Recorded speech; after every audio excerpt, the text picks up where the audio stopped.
Bueno, buenas noches a todos los que se han incorporado para la clase de hoy. Vamos a tocar el tema de ortoqueratología simplificada. Ustedes saben que en los últimos años hay dos, 12 secciones de la contractología que son las que han tenido el mayor crecimiento a nivel mundial. Una es el desarrollo de las lentes esclerales, tanto para córnea irregular como para córnea regular, y el otro segmento que está creciendo mucho, muy fuertemente, especialmente en todo lo que es Asia, es el desarrollo de la ortocratología, fundamentalmente con el objetivo de realizar control de miopía, control de la progresión de miopía en niños, para evitar que la miopía se desarrolle por completo y traiga mayores inconvenientes a nivel de retina en el largo plazo. Entonces, estas dos secciones de la contractología que fueron creciendo, en Latinoamérica, en lo que respecta a esclerales, se ha avanzado mucho. En lo que es ortoqueratología, aún es un segmento prácticamente con un desarrollo nulo o casi escaso, fundamentalmente porque muy pocos laboratorios han lanzado productos para el mercado. Trabajar ortoqueratología con lentes importadas muchas veces complica el proceso por los tiempos y por los costos. Entonces, GPR ha desarrollado una línea de lentes para ortoqueratología, que es la que vamos a presentar hoy. Yo voy a explicar cómo funciona y cómo es el método de adaptación. Es una técnica muy, muy interesante, que da muchas satisfacciones y los pacientes, una vez que comienzan a utilizarla, es difícil que quieran suspender el uso por los grandes beneficios que tiene. Yo después voy a comentar algunos casos que tengo y cuál es el uso que le dan y lo que motivó a esos pacientes a comenzar con ortoqueratología. Voy a comenzar al principio explicando las diferencias más significativas que tiene una lente para ortoqueratología. En líneas generales se llama son lentes de geometría revertida. ¿Qué significa esto? Que la lente se va a dividir en varias partes. La zona central es donde vamos a tener la curva de tratamiento, y ya no va a ser la curva que va a adaptarse al ojo, sino que va a ser un molde con la forma que nosotros queremos que adquiera el epitelio corneal para neutralizar el error refractivo de ese paciente. A donde termina la zona óptica central, comienza la zona revertida, que es eso que nosotros vemos ahí como que se cierra en la parte de abajo, como un cierre, una parte más curva, hasta volver a aplanarse en donde estaría la zona de aterrizaje o de adaptación, que sería la curva que realmente buscamos que sea paralela a la esclera en la zona periférica, a la córnea en la zona periférica, para que la lente mantenga un buen centrado y se mantenga suspendida sobre ese ojo. De hecho, voy explicando. Si alguien tiene alguna duda, algo que no queda bien claro, me pueden escribir abajo, freno y lo desarrollo más en profundidad. Las lentes de ortoqueratología pueden variar según cada fabricante. En líneas generales, el esquema tradicional es este que vemos acá. Es decir, que tenemos la zona central como una zona de tratamiento. Después tenemos esa que se ve un poco más colorada, la banda de ajuste o zona de retorno, que es donde vamos a empalmar lo plano que fue, que es la zona de tratamiento, con una zona mucho más curva, que es la banda de aterrizaje. Y después tenemos el bisel al fondo. Estas lentes van a permitir un menor intercambio de lagrimal que una lente de contacto rígida corneal convencional, porque buscamos que haga un poco como un sello del líquido que queda atrapado adentro, porque el moldeo corneal se va a producir por presión hidráulica, no por presión mecánica de la lente. Entonces, en la medida que nosotros logremos hacer una especie de sellado del fluido que queda atrapado adentro, es más efectivo el moldeo que vamos a realizar.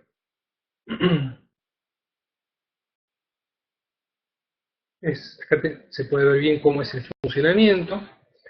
Las lentes de ortokeratología las vamos a utilizar, por lo menos en este sistema que estamos presentando, para corregir miopía o astigmatismo suave. Internacionalmente existen diseños de lentes para ortokeratología que corrigen también hipermetropía e incluso diseños para generar un efecto multifocal en la córnea con el objetivo de compensar la presbicia. Pero ya esos son diseños más avanzados, más sofisticados y que hay que ver las condiciones particulares de cada ojo como para ver si realmente van a ser efectivos o no. Digamos que eso sería para un caso más avanzado. Lo más sencillo de corregir con OrtoK es la miopía, porque es más fácil aplanar la córnea que curvarla. Entonces, la lente siempre va a tener la zona de tratamiento más plana que la curvatura de la córnea. ¿Cuánto más plana?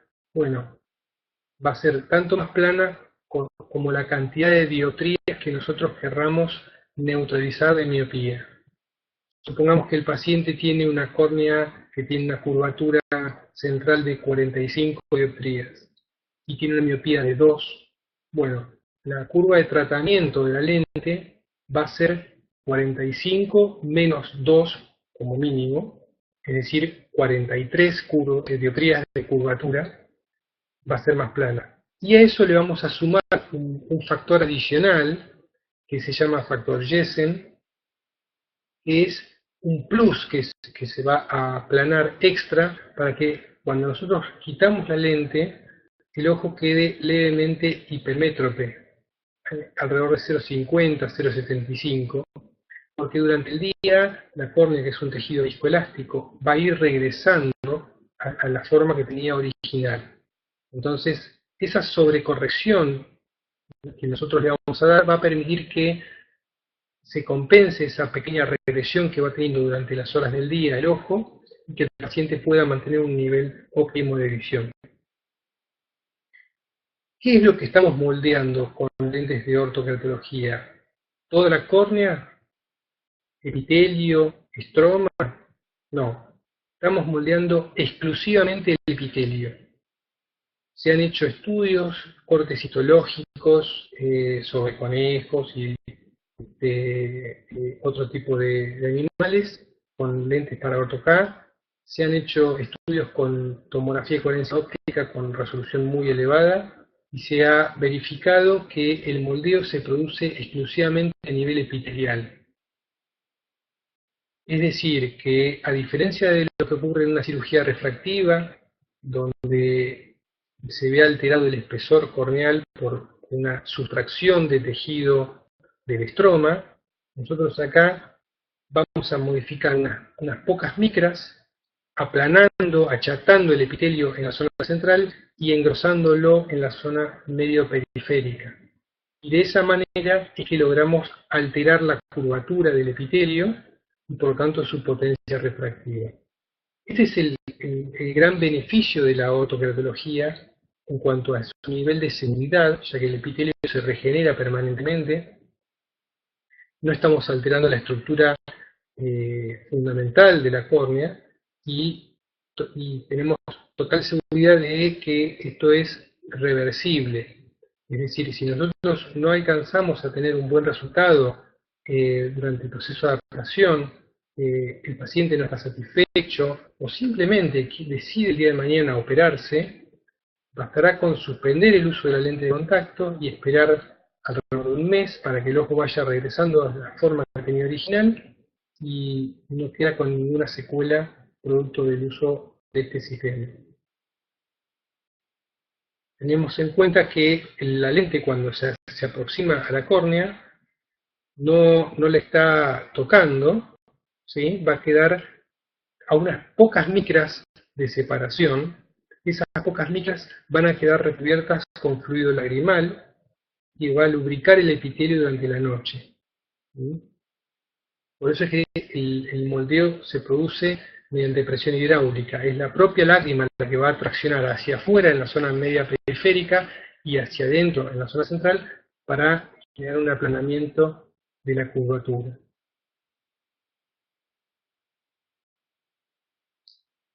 Debido a la proximidad que tiene la lente con respecto al epitelio, es que no es recomendable que los pacientes utilicen durante el día las lentes de contacto parpadeando, porque la mecánica de movimiento del parpadeo e incluso la presión del párpado hacia adentro pueden hacer que la lente empiece a friccionar contra el epitelio corneal y genere una erosión. Por lo tanto, tengamos en cuenta que cuando hacemos una prueba o cuando le vamos a indicar el uso de las lentes de contacto a nuestros pacientes, siempre es para que coloquemos la lente y se queden con el ojo cerrado, sin la mecánica del parpadeo, para evitar esos problemas. Vamos ahora al caso puntual del sistema de ortokeratología de GPA. Nosotros internacionalmente podemos trabajar con lentes para ortokeratología de tres formas. Podemos utilizar set de prueba, podemos utilizar el cálculo directamente en base a la queratometría y a la miopía que tiene el paciente, o podemos trabajar con set de prueba y cálculo. El sistema tradicional y más conocido a nivel mundial es el de Paragon, que se lanzó allá por el año 2003-2004, fue el primero que alcanzó la certificación de la FDA en Estados Unidos para corrección acelerada de la miopía mediante ortokeratología en forma nocturna, y ese sistema consiste actualmente se utiliza, es un set que trae alrededor de 100 lentes. Con esas 100 lentes uno va probando la lente según los parámetros que tiene el paciente, y una vez que encuentra uno la lente que funciona mejor, esa es la lente que entrega. Una vez que el paciente está usándola y se verifica que está todo perfecto, uno solicita una lente idéntica al laboratorio y la repone al set de la caja de prueba. Es decir, que uno tiene un inventario en su consultorio con todas las posibilidades de lentes para ir probando y definir y dejarle al paciente ya la que realmente vimos que le funcionó. Es muy bueno, es muy práctico y es muy costoso. El gran problema de ese tipo de sistemas con un inventario grande de lentes es su elevado costo, una gran inversión inicial que depende de la cantidad de pacientes que uno tenga con este tratamiento, a veces no es tan sencillo de amortizar. Tenemos que tener en cuenta que para hacer orto-K nosotros necesitamos trabajar con un topógrafo corneal porque es lo que nos va a permitir hacer el seguimiento y la evaluación de cómo va moldeándose la córnea. Si las cosas no van funcionando como nosotros queremos, en la topografía vamos a poder analizar y corregir los parámetros que no estén funcionando adecuadamente. Entonces, el sistema de inventario tiene esa limitación, su elevado costo de inversión inicial. Después se van reponiendo las lentes que uno va pidiendo, que uno va adaptando. El otro sistema, que es el de cálculo, directamente de cálculo. Tengo un paciente, le tomo la queratometría, lo refracciono, entonces ordeno al laboratorio, le digo a mi laboratorio, yo tengo un paciente que tiene tal queratometría y tal miopía, y ellos me mandan un juego de lentes para ese ojo. Ese sistema no requiere ninguna inversión inicial, pero no contempla algunas particularidades. Una de las particularidades es el valor de excentricidad corneal, que puede ser variable. Tengamos en cuenta que es muy difícil que un paciente tenga una córnea completamente esférica. Casi siempre hay algún tipo de astigmatismo, aunque sea suave. Hay variaciones en la excentricidad vertical respecto a la horizontal. Entonces, toda esta genera una superficie que es muy difícil de ejemplificar a nivel matemático, con tres valores, la queratometría y la excentricidad. Entonces siempre hay un margen de error, donde yo ordeno las lentes, me las fabrican, vienen, las pruebo, y si resulta que alguno de esos parámetros no quedó bien, tengo que ordenar un nuevo par de lentes. Cuando llegan, si no me queda bien, tengo que ordenar otro nuevo par de lentes. Ese tipo de sistemas, bueno, como decía, tiene la ventaja de que uno no tiene que hacer una inversión inicial, pero hay que tener en cuenta que lleva tiempos de producción de lentes y posiblemente tiempos de cambio. Por ese motivo es que en la línea que desarrolló Gepper se buscó hacer un híbrido entre los dos sistemas. Formar una pequeña caja de pruebas que nos dé la posibilidad de evaluar el calce de la lente y los parámetros principales de adaptación, y una vez que nosotros definimos los parámetros generales, cómo tendría que ser, pedimos la lente definitiva al laboratorio. Por ese motivo es que el set de prueba tiene 18 lentes. Esas 18 lentes van a servir para adaptarse sobre córneas con curvatura original, es decir, antes de hacer el tratamiento, entre 42 y 46 dioptrías. Tengamos en cuenta que es muy raro que tengamos un candidato para ortoqueratología con una córnea más plana que 42. Generalmente las córneas tan planas suelen ser hipermétropes, cuando son más planas que 40, y córneas más curvas de 46, casi siempre estamos ante la presencia de una ectasia. No digo que sea siempre, pero digamos que con córneas entre 42 y 46 tenemos cubierto el gran universo de candidatos para ortoqueratología de miopía. Las lentes de la caja de prueba vienen con corrección para 2,50 y para 4,50. Tenemos 9 lentes para corregir 2,50 de miopía y otras 9 lentes para corregir 4,50. Es decir, que si yo tengo un paciente que tiene -3, puedo probarle la lente que corrige -2,50, es la más cercana. En base a esa prueba voy a analizar con la lámpara hendidura, con el fluorograma, voy a analizar las curvas periféricas, si es necesario ajustarla, si es necesario aflojarla, si está correcto el diámetro de la lente o hay que pedir una lente más grande o más chica. Y voy a evaluar también el espacio de separación central respecto a la córnea. Si la lente que yo elijo, o que selecciono de la caja y voy probando, me queda bien, no importa que esté diseñada para corregir una miopía más baja, ¿sí? Porque cuando yo ordene la lente definitiva que va a corregir el total de la miopía, el calce va a ser el mismo. La lente va a venir calculada para que se comporte exactamente igual que la otra, pero con la curva de tratamiento un poco más plana para corregir el residual que tenía de miopía medido de antes. Y si tengo un caso con una miopía de 5,50, probaré la lente que corrige 4,50 de la caja de prueba, sabiendo que después tengo que probar una lente que me corrija un poco más. Pero estas dos alternativas nos permiten a nosotros poder evaluar el calce de la lente, definir los parámetros de curvatura periféricas, y al paciente le permiten tener una idea de cómo es una lente de estas características en el ojo, y nos permiten mostrarle en una prueba de 1 hora en el consultorio cómo le podemos bajar la miopía. Generalmente yo lo que hago, coloco las lentes y dejo al paciente, una vez que elijo las lentes que veo que tiene mejor fluorograma, dejo al paciente en la sala de espera, que se quede sentado con los ojos cerrados alrededor de 1 hora. Y después le quito las lentes y le tomo visión y le hago una topografía.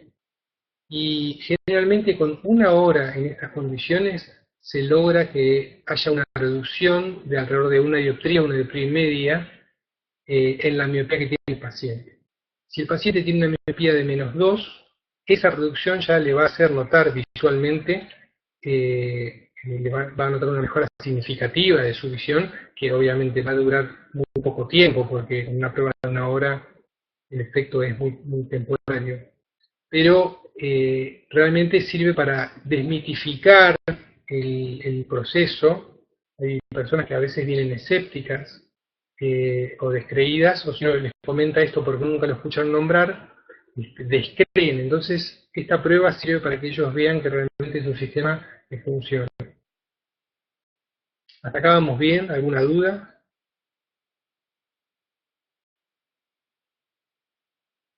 ¿O se durmieron todos? Una de dos. No, está saliendo muy bien. Gracias. Bien, bien. Bueno, una de las cuestiones que tenemos en cuenta es que las lentes de la caja de prueba van a estar fabricadas todas con excentricidad 0,45. La córnea tiene como valor de excentricidad promedio, si hacemos una curva de Gauss con las distintas excentricidades que se encuentran en córneas regulares, la gran mayoría de los pacientes tienen una excentricidad de 0,47, 0,48, 0,45. Entonces, la lente que vamos a probar, la lente que viene en la caja de prueba, tiene excentricidad 0,45.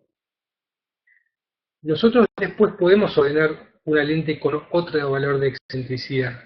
Generalmente podemos pedir una excentricidad más plana, 0,55. Es más raro que tengamos pacientes con excentricidades más bajas. Mi experiencia manejándonos con esas dos excentricidades suele ser suficiente. Ahí Hugo Soñora pregunta si el borde periférico se puede aplanar o cerrar. Efectivamente, Hugo. Ahora lo voy a explicar cuando pase a la parte de las curvas de alineación, que con eso es con lo que se modifica el borde periférico. Pero ya que estoy mencionando el tema de la excentricidad, una de las formas de modificar el borde periférico es alterando la excentricidad de la lente. Si nosotros estamos usando una lente de la caja de prueba que tiene excentricidad 0,45 y vemos que queda bien en el centro pero ajusta un poco los bordes, queremos aplanarlo, tenemos dos formas de aplanar el apoyo periférico. Uno es ordenar una lente igual que esa pero con excentricidad 0,55, por lo tanto se va a abrir un poco más. La otra opción que tenemos es ordenar una lente o probar de la misma caja de prueba una lente que tenga una curva de alineación 0,50 dioptrías más plana. Ahora voy a explicar qué es la curva de alineación, así se entiende mejor esto.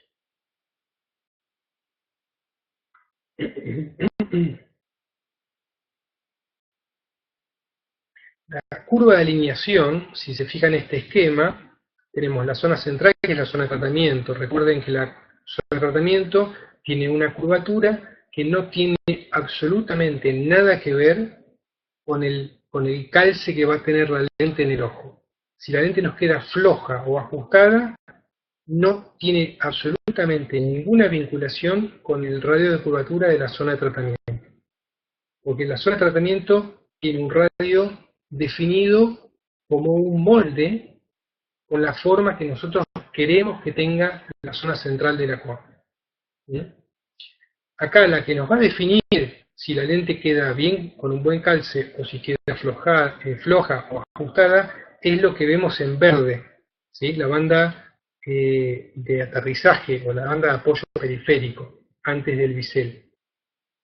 Esa banda o curva de alineación en este diseño de lentes viene tipificado en pasos de 0,50 dioptrías. En la caja de prueba tenemos una lente que tiene banda de alineación 42, después tenemos otra que tiene 42,50, otra que tiene 43, 43,50 y así hasta llegar a 46 dioptrías. ¿Sí? Por eso son 9 lentes, porque desde 42 hasta 46, en pasos de 0,50, hay 9 pasos. ¿Sí? Entonces tenemos 9 lentes con banda de alineación entre 42 y 46 para corregir 2,50 y 9 lentes iguales pero para corregir 4 dioptrías y media. Si yo pruebo una lente con banda de alineación 43, esa banda de alineación, ¿por qué está tipificada como 43, por ejemplo? Porque lo que busca es que tengamos una relación entre la curvatura que tiene la córnea original antes de tratamiento. Entonces, ese valor me está indicando que esa lente está diseñada para ese ojo. ¿Sí? Si yo tengo un paciente que tiene keratometría antes de tratamiento 43 por 43,50, bueno, yo voy a agarrar la lente de la caja Pro que tiene curva de alineamiento 43 para ver cómo queda. Y puede quedar bien de entrada o puede ser que me quede ajustada o un poco floja. Si me queda ajustada, voy a cambiar por la lente que sigue en la caja de prueba, que tiene banda de alineación 42-50, es decir, estoy aplanando la parte periférica 0,50. Y si me quedaba floja, voy a ir a 43-50, la lente que sigue para el otro lado, que va a ajustar la banda periférica en 0,50 dioptrías. Es decir, que tengo dos caminos para alterar las curvas periféricas. Un camino es modificando la banda de alineación, y el otro camino, que es como una sintonía fina, es como un paso más pequeño, es alterando el valor de excentricidad de la lente. La diferencia es que si yo quiero hacer eso, variando la curva de alineación, puedo probar una lente de la caja de prueba, mientras que si quiero modificar por excentricidad, tengo que pedir una lente al laboratorio. Entonces, ¿cómo es la codificación de las lentes? Los parámetros que nosotros vamos a tener para identificar una lente. El primer parámetro que tenemos, que va a estar expresado en milímetros, se refiere a la curva de tratamiento, el radio de curvatura central de la lente. En este caso, puse un ejemplo 8,28. Después, un valor expresado en dioptrías, que acá figura 44, sería la curva de alineación, que como dije recién, nos está identificando, nos está diciendo que esa lente está diseñada para ser colocada en un ojo que tiene un radio de curvatura central promedio de 44 dioptrías. Y después dice E45, que nos está indicando cuál es el valor de excentricidad, de aplanamiento periférico que tiene esa lente. Es el estándar, 0,45, es el que viene estándar en la caja de prueba. ¿De dónde surge la curva de tratamiento? La curva de tratamiento surge de tomar la curvatura de la córnea, restarle la cantidad de dioptrías de miopía que queremos corregir y restarle el factor de regresión diurno o factor de Jessen. Ese factor diurno varía según cada fabricante. Se puede pedir de 0,50, 0,75, una dioptría, 1,25. Eso es un poco a gusto personal. Este sistema, el de GPERM, está diseñado con un factor de regresión diurno de 0,75 dioptrías. Es decir, que si yo tengo un paciente, vamos a tomar una córnea de 44, que tiene una miopía de 2 dioptrías, la curva de tratamiento va a ser 2 dioptrías más plana que la curva del paciente, y a eso le voy a restar adicionalmente 0,75 dioptrías más, que es el factor de regresión diurna.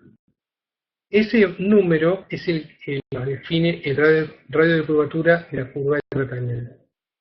Y por ese motivo es que nosotros no podemos alterar ese valor. Porque si nosotros alteramos esa curva, en lugar de corregir 2 dioptrías de miopía, vamos a corregir 3 o 1 o el valor que estemos definiendo. No sé si eso se entendió bien porque a veces es medio confuso. Hay mucha gente que se mezcla la curva de tratamiento con la curva de alineación y ahí surgen dudas. ¿Qué es lo que se puede pedir? Más allá de lo que es estándar, nosotros podemos expandir los parámetros, podemos ir a casos más raros. El diámetro de las lentes por default, el que está en la caja prueba, es de 10,6 milímetros. Es el que está diseñado para una córnea promedio de 11,5 milímetros de diámetro. Siempre lo que buscamos es que la lente sea aproximadamente 0,9 milímetros más pequeña que el diámetro horizontal de indivisible. Entonces, como dice la placa, para córneas de 11 milímetros, que son córneas pequeñas, vamos a pedir una lente en diámetro 10,1. Y para córneas más grandes, alrededor de 12 milímetros, en 11,1. Esas son opciones que hay saliendo de la lente estandarizada. pero las lentes que están en la caja prueba, todas están formuladas en diámetro de 10,6, porque es el diámetro más habitual. La verdad que es muy raro que tengamos que cambiar, casi siempre 10,6 funciona bien en muchos casos.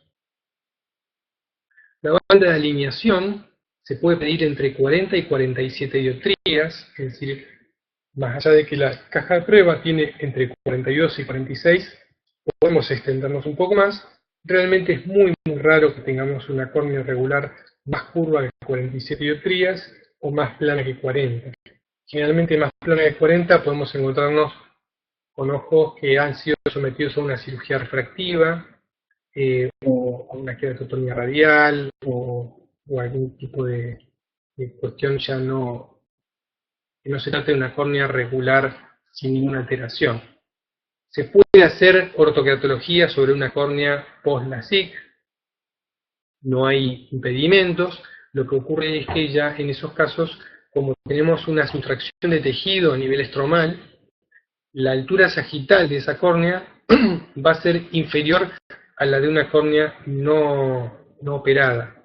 Por lo tanto, ahí vamos a tener que diseñar una lente a medida. Las lentes de la caja de prueba están pensadas para córneas que no han sido intervenidas quirúrgicamente.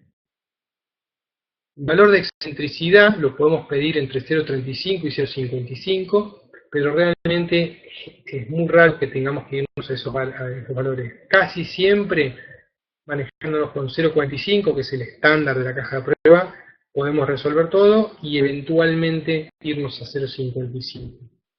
Pero casi nunca es necesario. ¿Cuál es el valor que podemos corregir de miopía? El sistema está pensado para corregir hasta 6 dioptrías de miopía, siendo los casos ideales hasta 4, 4,50 son los más sencillos para comenzar. Existe una curva de aprendizaje en la cual cometemos errores, nos cuesta interpretar las imágenes fluoroscópicas, nos cuesta analizar las topografías. Entonces, siempre para que esa curva de aprendizaje tenga la menor cantidad de errores y sea más sencillo llegar a buen puerto con el caso, nos conviene seleccionar pacientes con miopías moderadas sin astigmatismo al principio. Una vez que nosotros vamos adquiriendo experiencia y vamos identificando con más facilidad los patrones fluoroscópicos, podemos ir avanzando en la complejidad de cada caso. Pero siempre es preferible para arrancar las miopías cuanto más bajas mejor y cuanto menos astigmatismo presente mejor también. Bien, vamos ahora respecto a lo que preguntaba Hugo Soñora sobre la modificación, ajustar o aplanar las bandas periféricas. Bueno, ¿cuánto es lo que estoy modificando cada vez que altero la lente? Bueno, voy a alterar la ságita a medida que yo cambio esos parámetros. Por cada 0,50 dioptrías de cambio en la curva de alineación, que recuerden es la que define el apoyo periférico de la lente, voy a estar subiendo o bajando la lente alrededor de 25 micras. ¿Sí? Y por cada 0,05 que yo modifique el valor de excentricidad, voy a hacer una modificación de altura de 10 micras, es decir, prácticamente la mitad de lo que estoy modificando con cada 0,50 de la curva de alineación. Por esto es que yo antes les explicaba que el valor de excentricidad nos permite hacer una sintonía fina de la adaptación, mientras que lo más grueso, lo más grande, digamos, los principales cambios en la adaptación los manejamos directamente con la curva de alineación. Haciendo una analogía con el sistema de Paragon, para que tengan una idea, Paragon permite alterar la altura de la banda de retorno, que vendría a ser algo similar a esto, en pasos de 25 micras. Así que eso es una forma de mostrarles que no es tan imprescindible hacer alteraciones en el valor de la excentricidad de la lente. Casi siempre modificando la curva de alineación es suficiente. Entonces acá es tenemos un ejemplo práctico. Por ejemplo, una lente que tiene curva de tratamiento 8,25, tiene curva de alineación 44 y excentricidad 0,45, Si yo quiero aumentar la ságita, si veo que la lente está demasiado floja y quiero que quede más agarrada periféricamente, voy hacia arriba. Voy a pasar a una lente que tenga el valor de curva de alineación, en vez de 44, 44,50. Y si me sigue quedando floja, voy a 45. En esos dos pasos que hice, le aumenté 50 micras a la altura sagital a la lente. De igual manera, si la lente con índice de alineación 44 me hubiera quedado demasiado ajustado y yo quisiera aflojarlo, voy hacia abajo. Paso de 44 a 43,50. Le quito 25 micras. Y si no, voy a 43 y le quito otras 25 micras. Hasta alcanzar un fluorograma adecuado. Esto mismo, con modificaciones de valor de excentricidad, va a estar haciendo pasos de 10 micras en la altura. Lo mismo que expliqué antes. Esta es la tabla que nos permite seleccionar la lente de prueba inicial. Tenemos ahí las 18 lentes. Tengamos en cuenta que la 1, la 3, la 5, la 7, la 9, la 11, la 13, la 15 y la 17. Es decir, todas las impares sirven para corregir 2,50 de miopía. Y las pares sirven para corregir 4,50 de miopía. La 1 y la 2 están diseñadas para una córnea que originalmente, antes de tratamiento, tiene curva keratométrica de 42 dioptrías. Y así cada columna nos está indicando. Entonces, cuando yo voy a elegir la lente para probar, tomo las medidas keratométricas del paciente, me fijo en esta tabla cuál es el radio corneal más parecido, y ahí selecciono la lente que tenga la graduación más cercana a la que yo quiero corregir. No tiene mucha complicación esto. Una vez que yo selecciono la lente y la pruebo, me voy a guiar por la imagen fluoroscópica para determinar si tengo que ajustar o aflojar. Bueno, es importantísimo, yo diría fundamental, imprescindible, trabajar con topógrafo corneal, porque si nosotros no tenemos topógrafo o la posibilidad de que el paciente vaya a hacerse una topografía de algún lado, estamos trabajando a ciegas. Si nosotros analizamos al paciente porque concurre al consultorio y dice no estoy viendo bien con el tratamiento y no tenemos una topografía para ver cómo está quedando la córnea, no sabemos qué tenemos que modificar. Podemos tratar de analizarlo en base al patrón fluoroscópico, como le queda, pero si no vemos la topografía es muy difícil saber qué es lo que está ocurriendo. Así que eso es extremadamente importante. Si uno va a comenzar a hacer ortocardiología, o tiene que tener un topógrafo o tiene que tener acceso a que el paciente se haga varias topografías en la medida que vamos avanzando con el tratamiento, ya sea para controles o incluso para corroborar que estemos corrigiendo el 100% de la miopía. Este es un caso ejemplo donde tenemos una córnea esférica, prácticamente 0,17, casi nada de astigmatismo corneal. Tiene los SINK 4523 y 4510. Entonces, yo en base a eso hago el promedio de los dos radios, y ese valor es el que utilizo para fijarme en la tabla cuál sería la lente que yo tengo que probar.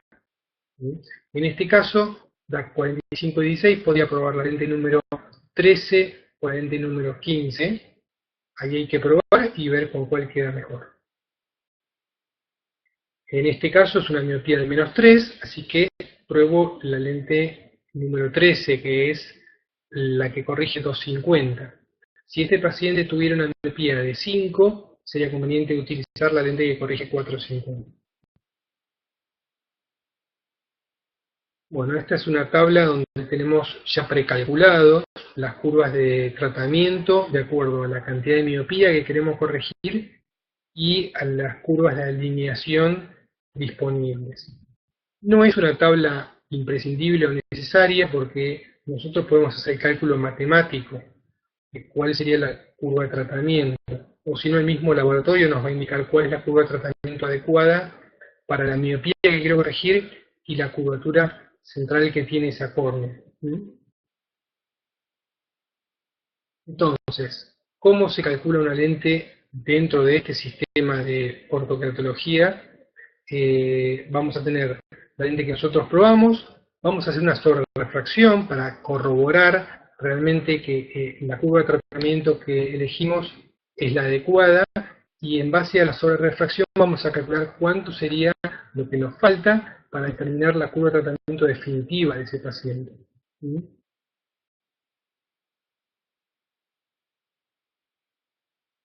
¿Cómo me aseguro que vaya a tener éxito con el paciente antes de hacerle la prueba? Antes mencioné que la gran mayoría de los ojos tienen irregularidades, tienen algún tipo de asimetría, suave, pero puede tener un astigmatismo.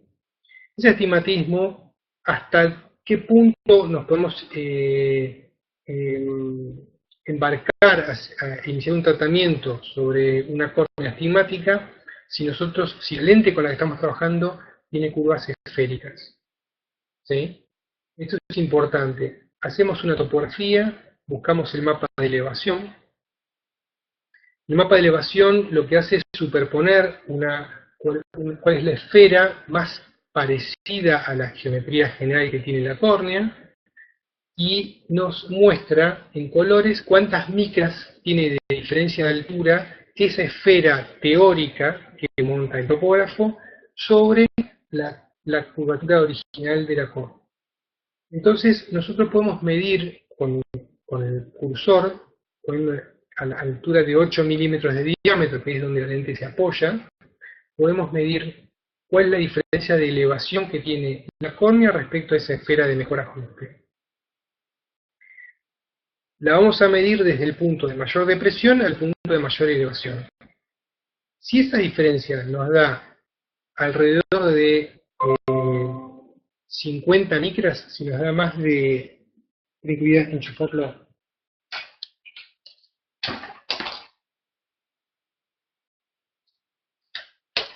Ahí está, se me estaba quedando sin batería la computadora.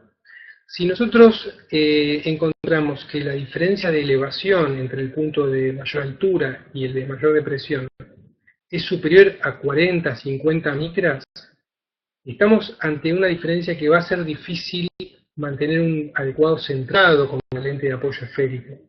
Entonces, tenemos que desestimar ese paciente para un tratamiento ortokeratológico, al menos con este sistema que al día de hoy tiene bandas de apoyo esférico. Es posible que ya el año que viene, en el transcurso del año que viene, sea posible fabricar la periferia tórica, y en ese caso se podrá corregir astigmatismos más elevados. Pero por el momento, al trabajarse con bandas esféricas, tenemos que concentrarnos en las córneas que tengan diferencias de elevación entre el eje más curvo y el más plano, hasta 40, 50 micras como mucho, ¿sí? Que es lo que estoy mostrando acá. ¿Qué ocurre? No hay un límite en cuanto a la cantidad de astigmatismo que podemos corregir con una lente esférica, porque depende de la ubicación del astigmatismo. Hay pacientes que tienen astigmatismos muy centrales, y cuando llegamos a la media periferia de la córnea, prácticamente se torna esférica, y la lente va a apoyar en la media periférica. Por lo tanto, en ese caso, aunque el paciente tenga por ahí un astigmatismo más alto, o tenga una relación de astigmatismo versus miopía superior a 1/3, quizás lo podemos corregir muy bien con una lente de apoyo esférico. En cambio, si tenemos un paciente que tiene una dioptría de astigmatismo, vamos a suponer que tiene 4 de miopía y una dioptría de astigmatismo, pero tiene un astigmatismo de limbo a limbo, cuando hagamos este mapeo de elevación, vamos a encontrar que por ahí esa sola dioptría de astigmatismo, a la altura de 8 milímetros de diámetro, nos está originando una diferencia de elevación de 60 o de 70 micras. Esa diferencia de 60 a 70 micras, cuando nosotros pongamos una lente que sea esférica, va a hacer que la lente pivotee sobre el eje más plano, y quede suspendida o hacia arriba o hacia abajo. No va a ser un sellado del área que tiene que acumular líquido para generar la compresión, y por lo tanto, aunque el paciente use la lente durante la noche, prácticamente no vamos a encontrar efecto o vamos a encontrar erosión corneal por la fricción. ¿Sí? Así que para desestimar un caso donde hay astigmatismo, lo que nos importa es cómo es la geometría de ese astigmatismo, si es de limbo a limbo o si es un astigmatismo central, y el mapa de elevación. Fundamental esto. Hago esto y después le digo al paciente si le puedo hacer tratamiento o no. Antes de poner una lente yo ya lo puedo saber con este mapa. Bueno, y lo otro que es sumamente importante cuando nosotros vamos a empezar con la ortocardiología es tener en claro que vamos a tener que sacar buenas fotografías y filmar las lentes.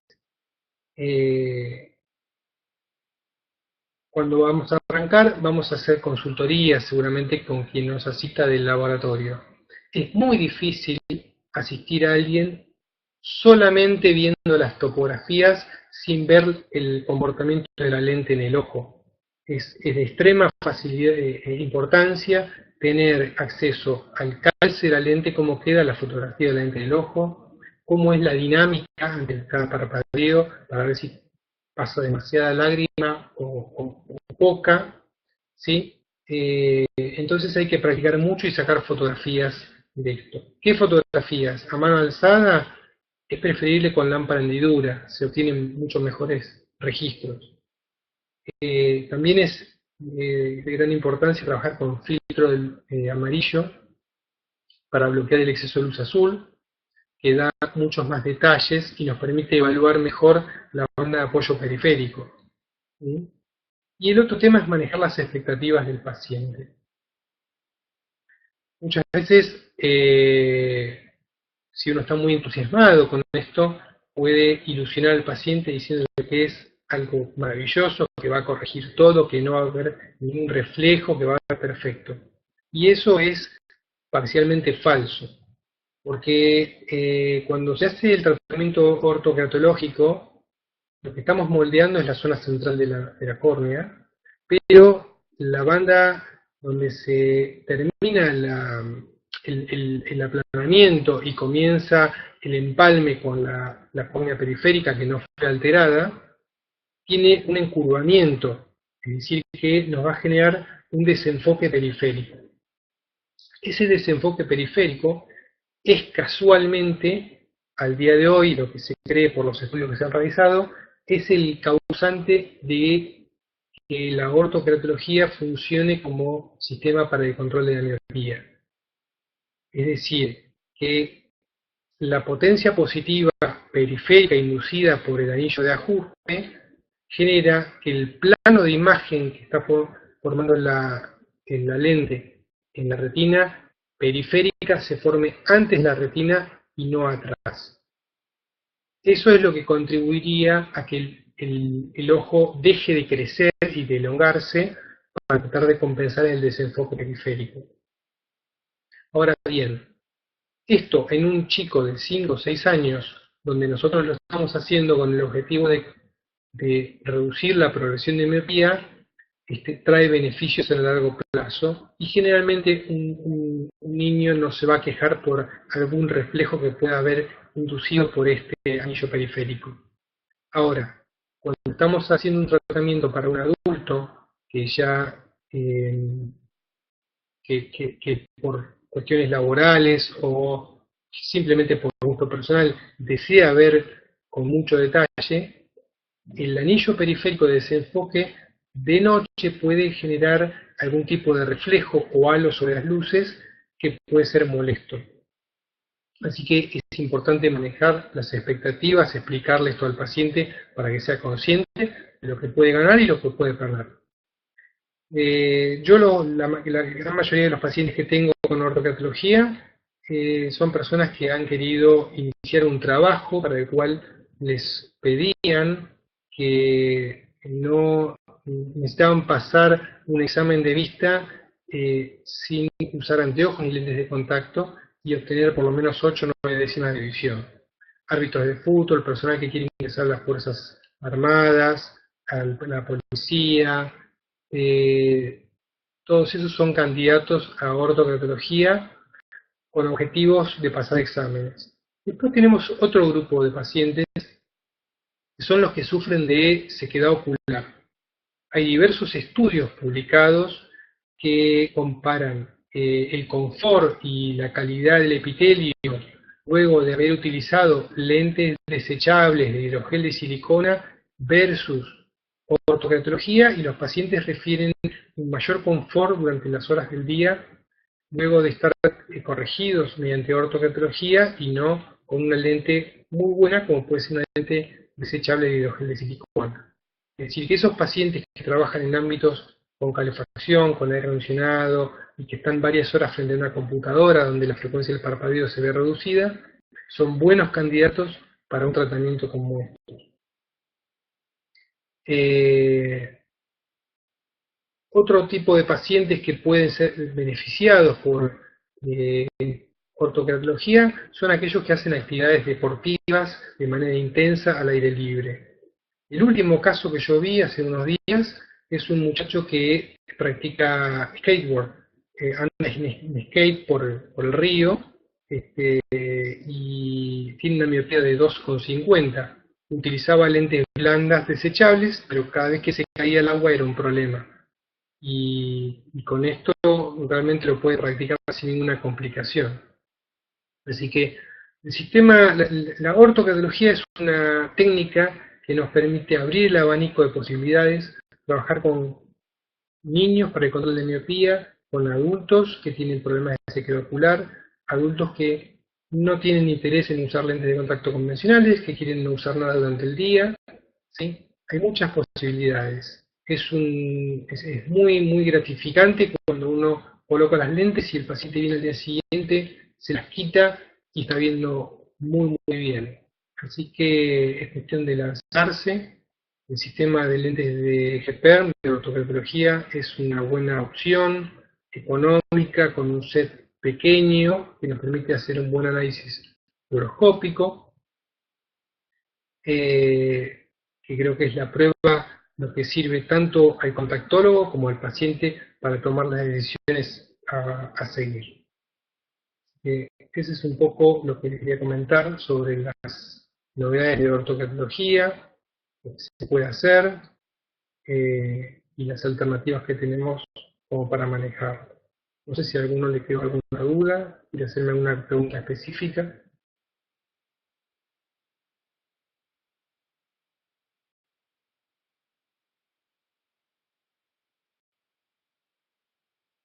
Es un patrón topográfico, un patrón fluoroscópico característico que vamos a encontrar. En este caso es un ojo con un astigmatismo.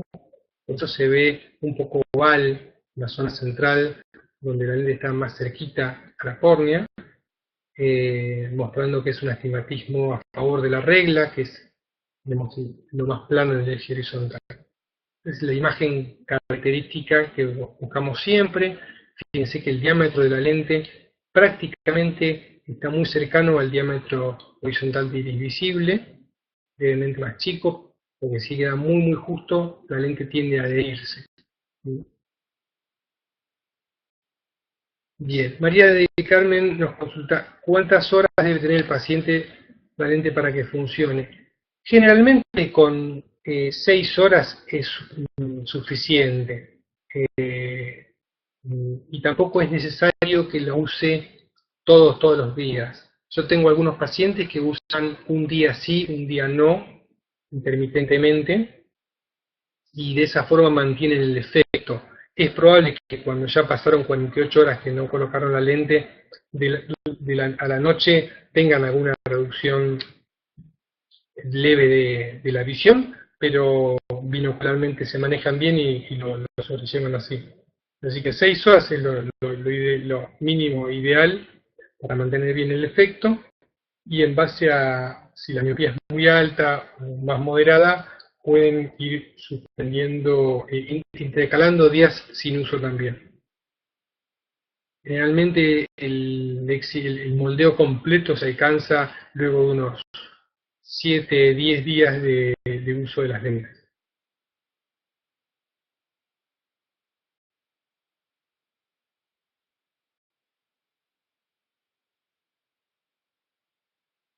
Las lentes que se utilizan se fabrican en un material con DK de 100 para asegurar una buena fisiología nocturna, una buena tasa de oxigenación.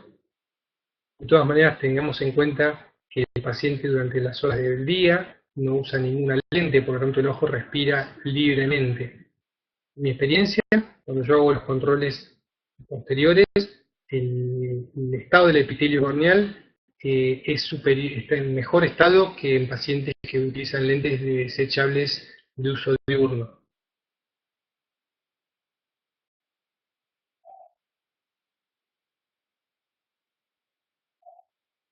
Bien. Bueno, no sé si anda Roberto por ahí o se nos fue.